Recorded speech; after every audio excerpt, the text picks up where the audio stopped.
In Colorado, you can find religion anywhere, in churches, fields, even bars. Chapel, temple, synagogue, mosque, traditional places of worship find themselves in a constant state of transition, evolving with the times, with technology. And in a state growing as fast as ours, it means people are finding new ways of finding faith in our Colorado. Welcome to Denver's historic Grant Avenue. Built to serve a thriving church congregation 110 years ago, Grant Avenue has seen a lot of change in how people experience religion over the decades. I'm Jaclyn Allen. And I'm Lupher. For the next half hour, we're going to take a look at how faith communities in Colorado are evolving as our population grows. We're also going to look at how places of worship are making sure the younger generation is staying connected. First, let's look at the numbers. More than 5.6 million people now call Colorado home. Nearly 600,000 of those people joining our state in just the past 8 years. But when it comes to religion, we're kind of all over the place. According to the Pew Research Group, more than 2/3 of people in Colorado say they're affiliated with a religion. And another study found about half of Coloradans consider themselves not just religious, but highly religious. Yet only about 3 of every 10 of us regularly attend church. There's been a marked decline in church attendance. Thomas Wolfe is the president of the Iliff School of Theology. People are still spiritual, but they're not defining themselves as religious, which means they don't always attend worship on a Sunday morning. Dr. Wolfe says despite the fact that many churches are seeing a decline in attendance, the number of people asking questions about faith and religion is slowly rising as young people try to find a place where their beliefs fit in. There we go. People are looking for a community that has a transparency and an integrity that they can attach to. Young single adults in their mid-20s to early 30s usually don't join synagogues. That's a national trend. Rabbi Joseph Black of Denver's Temple Emmanuel says people who do come to services do it not just to be closer to God, but to be closer to each other. There was a humorist, I think his name is Sam Levinson, who said, there's 2 kinds of people who go to synagogue. Mr. Goldberg comes to talk to God, and Mr. Ginsburg comes to talk to Mr. Goldberg, and both of them are holy. And I believe that. He says it was that need to be part of a community that overfilled the sanctuary at Temple Emmanuel during services after the Pittsburgh synagogue shooting. I think people were shaken by that experience. One of the functions of religious institutions is to give people a place to feel connected, to feel empowered, to feel that there are questions that need to be asked, even if we don't have answers. The rabbi says while young people may not be as likely to go to temple as their parents and grandparents, the desire to connect to something tangible appears to increase with age. What we strive to do is to create meaning and purpose. That's what a synagogue, that's what any religious institution should be. Hallelujah. I think they find in the Catholic Church something that's stable, that has life, but it really connects them to something that's perennial. Father Jason Wanch says it's the need to be a part of something that can't be found on a phone, a tablet, or a computer that's leading many young people to return to church. We're longing for that beauty and the truth that is more than just what I can kind of grasp on my cell phone, that I control. What's different now than a few decades ago is people are finding they often connect with different faith communities than they were brought up in. I'm a convert to the Catholic faith. I didn't grow up Catholic. People have adopted a much more eclectic kind of spirituality. It's that desire to explore spirituality, to find a more personal way to worship that's defining a younger generation. I can learn to do what I'm seeking from you in other places, but what I get from you is the assurance I will engage the moral discourse. But these days, young people want to be a part of a faith community they truly connect to, and sometimes that means finding a path into the church that some may consider non-traditional. A Tuesday night happy hour isn't where you might expect a story on religion to start. And it's so helpful for just making acquaintances, friends, friendly faces. I came to this one tonight because I'm here to support my friends. I'm also here to network. But this is not your typical happy hour. This is Jews and Brews at the Cidery. That is my first Jews and Brews. Jews and Brews is one of the ways Temple Emmanuel reaches out to young people of the Jewish faith who are new in town, or maybe just looking to step out on their own. It's an entry an easy way to stay connected with a synagogue and a community, which it's really hard to do that at this age. It turns out with Jews that it's really hard to be Jewish alone, right? Nobody ever is like, I'm gonna go be a Jew and pray by myself. Rabbi Emily Hyatt says these monthly meetings bring together people who don't always go to temple services, but want to feel connected for those days they do attend. We are a people that requires community in order to pray. And this is just one more vehicle to that. It's this feeling of being with each other then gives you somebody to sit with when you do come to temple and when you do come to high holiday services. There are lots of ways for people to gather themselves around faith values and commitments. Reverend Dr. Kathy Kelsey says finding unique ways to connect people through faith communities is not new in Colorado. Religion has played a big role throughout our state's history. Some of the congregations, Methodist congregations out here in the West, actually started by meeting in bars. In her studies at the Iliff School of Theology, Reverend Kelsey has found many of the young people coming to Colorado aren't drawn to churches because they are still exploring what they believe, often connecting with churches out of a desire to serve the community with others. We find connections with each other because of the kind of work we do, or the place we live and the things that we enjoy doing in that place, particularly in the outdoors here in Colorado. And it's that need to be together, to be a part of something, that brings us all together. Stuff like this, just having a Jewish community and connecting to other Jews, definitely is more likely to bring people into the religion. We are happy to come to you and to be with you and to find you where you are. And tonight that happens to be at a happy hour. But happy hour isn't the only way faith communities are bringing people together, and the desire to serve others connects generations. Churches have found ways to give parishioners plenty of opportunities. Every Wednesday for nearly a decade, Volunteers with Christ in the City have provided lunch to hundreds of Denver's homeless. Want a plate though, huh? Yeah. What started as an outreach program of Catholic Charities in 2010 has now taken on a life of its own.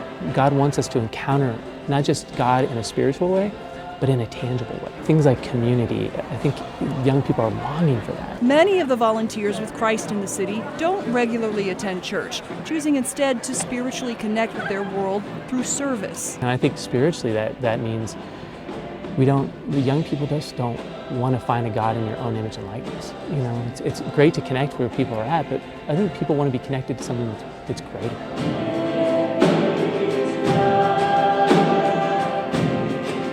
It's that same thinking that has helped grow the congregation here at Belong Church in Capitol Hill, where Reverend Jasper Peters says parishioners are often involved in the church's work within the community long before they walk into this sanctuary. Belong was 14 people hanging out in my living room 2.5 years ago. While this congregation attracts people of all ages and backgrounds, their primary target is millennials. There are people that we wouldn't have met in any other stretch of my imagination except for coming together to be not only a worshiping community, but a serving community as well. Reverend Peters says his parishioners are more attracted to what church members are doing out in the community than what they're doing inside church walls. When they see us actually living and doing life and living out our values around them, they're more likely to be curious about what's going on. That's a lot different than most people have found churches to be. I think the average or traditional way is you put up a sign, say, here's our church, and you hope that people will somehow find you. For us,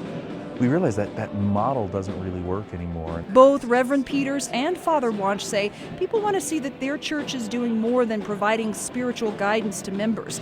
They want to see it's providing a community. I'd say that we really want to emphasize the positive aspect of God coming to us, and God's loved us, and let's emphasize the beauty of the church. Let's start with that. You don't need 4 walls and a roof to have church. Up next on Finding Faith, a new church on the prairie created out of the desire to connect food, faith, and farming. Here it's not just about worship, it's about building a community. We'll take you to the land and show you how it's bringing people together.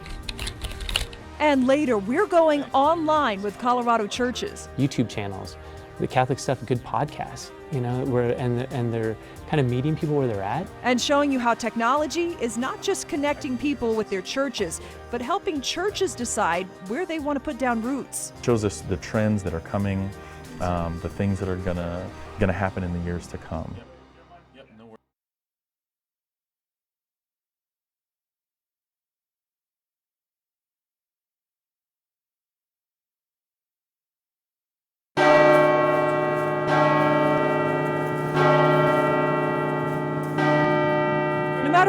go in Colorado, you can find all kinds of beautiful places of worship, reflective of religions that have organized in all parts of the world. And while our state represents people from all walks of life, religion in Colorado is predominantly Christian.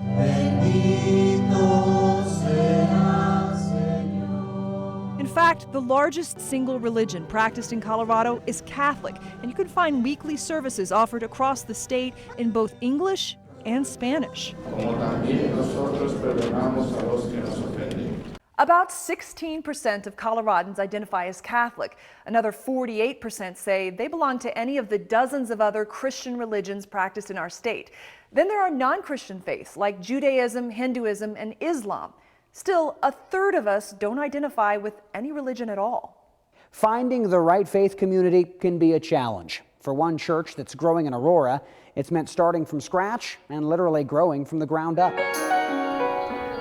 These 10 acres in East Aurora may not look like much now, but for the families that attend services under the tent at The Land every Saturday morning, it's not what the land is, it's what it means. These days, parishioners are coming up with new ways to connect with God. In this case, here in Eastern Aurora, it's to connect with nature. It really is returning to our roots and rediscovering what it means to be a disciple in the 21st century. The circle becomes wider and wider and wider. Reverend Stephanie Price says The Land is built around a community focused on food, faith, and farming. To have a place where people feel as though they belong and can call home has kind of matched alongside what it means to work the land in that agrarian sense. We wanted to get people out here to connect with themselves, connect with friends and family, and connect with nature. Landscape architect Greg Laudenslager has been with The Land since the idea originated. We started it as the Food Justice Initiative, and then we realized we wanted to do something different. That something different is now getting a lot of notice. The number of people coming to weekly services has grown in recent months. We've been gaining a lot of traction, and people love it. People love coming out here. They can bring their dogs, bring their kids, and be out here and hang out with everybody. I think there's a beauty to it that ties into my sense of environmentalism and spirituality. Libby Tart-Schoenfelder is one of the regulars at The Land. She had been looking for a church when she was invited by Reverend Stephanie. I think that what she provides in terms of food and faith and environmentalism, spirituality, it nurtures me as a person. While the rawness of this site is what draws many of these parishioners, there are plans to develop the site in line with the church's vision. Right here will be a 2-acre edible labyrinth. So it's 1.4 miles to the center, 1.2 miles to the center, and 1.2 miles to walk back out. And it's 1 acre of produce that will come out of that.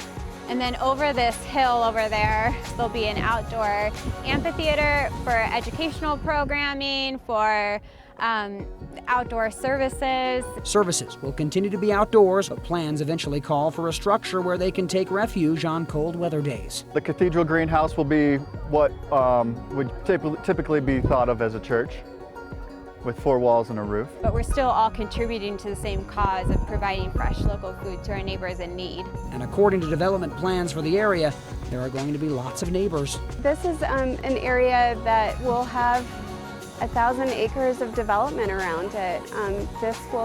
There will be a lot of open space, parks, more manicured kind of areas, but a lot of homes will be surrounding this particular acreage. Homes full of people that could help grow the congregation if The Land appeals to them. You don't need 4 walls and a roof to have church. Reverend Stephanie and her parishioners also respect the environment. They have a compost pile on site for people to contribute to. And those weekly programs you get at the door when you go into church, at The Land, they don't print them. You're asked to download them on your phone or tablet. Still ahead on Finding Faith. You see Bishop Barron, the great evangelist today, they're Catholics. A lot of them are using media. Faith groups changing with the times. We have a lot of social media savvy people who understand what works and what doesn't. How they find balance between online and face-to-face interactions. And then we live in a world of change, so change is our teacher. In a world of change, the importance of staying focused on a core message. People see religious institutions as places where they can come to find meaning and answers to life's ultimate questions.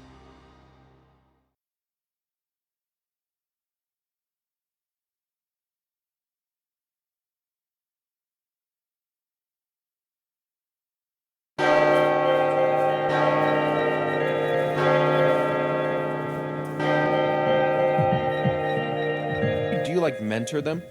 Yeah.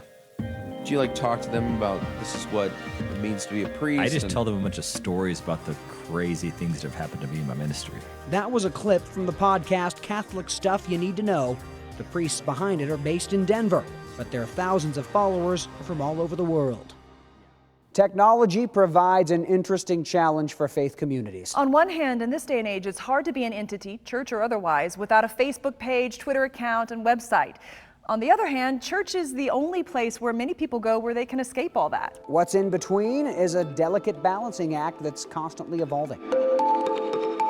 You go to a restaurant, people are all on their phones. Father Jason Wanch has definitely seen the downside to technology. I feel like we're all like these kids on a bus who are just on our cell phones, and you look out the windows and you see all this, we're missing all the countryside, let alone getting out and getting into it and encountering it. The most important thing that we do with social media is to tell people what we value. Reverend Jasper Peters says the Belong Church uses their social media accounts to bring more attention to what members are doing outside church walls than within. We have a lot of social media savvy people who understand what works and what doesn't. We want to actually show our character and not just hope that people will see something about us and come visit us. But Belong has found other uses for technology. So it shows us the trends that are coming, the things that are gonna happen in the years to come. Like deciding where to put their church when it came time to put down roots. In this kind of lighter tan color, which is pretty abundant around our church, these are folks who are more likely to resonate with us. Reverend Peters and the other founders of Belong used the data on the Mission Insight website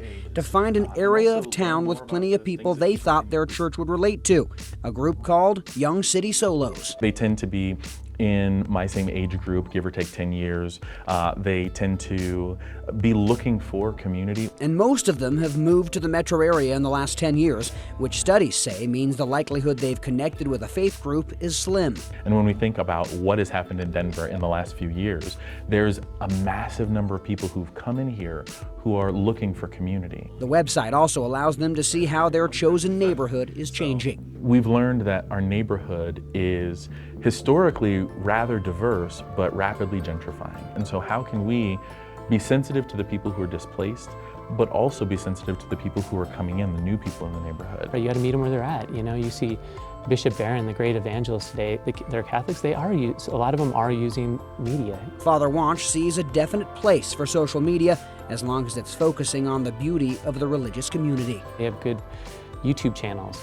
The Catholic Stuff, good podcasts, you know, and they're kind of meeting people where they're at, and even in those good things, they're really showing a real humanity. They're making themselves see, wow, these guys are actually really authentic and they have something to say. Authenticity is what all religions strive for, each finding it in their own way. Changing demographics, changing technology, religions have been adapting with the world for thousands of years. So really, the challenges they're facing today are nothing new.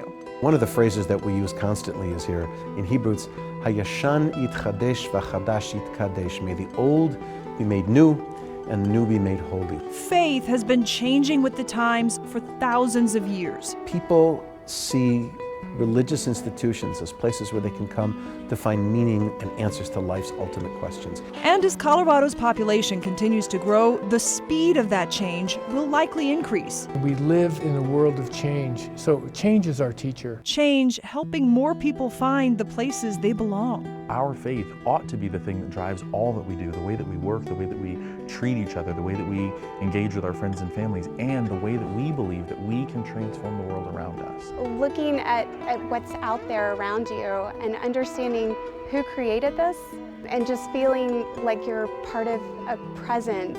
Sometimes that presence is based in traditions that are thousands of years old. There's colors, there's smells, there's sounds. I mean, it's very visceral. It's pointing to something mysterious. You can't see, but is real that's happening. But other times, finding that true connection with the faith community means finding something new. Where they don't draw exclusively from one tradition or another, but they kind of feed their spirit with the wisdom of other traditions. And that helps us to see that you can't simply define community based on the four walls that we exist in on any given Sunday. Sunday, Friday, Wednesday, faith isn't just about going to church on Sundays. If you're looking for something to connect to, you may find it first outside a building like this. Thank you for joining us for this Our Colorado special. For all of us at Denver 7, we'll see you next time.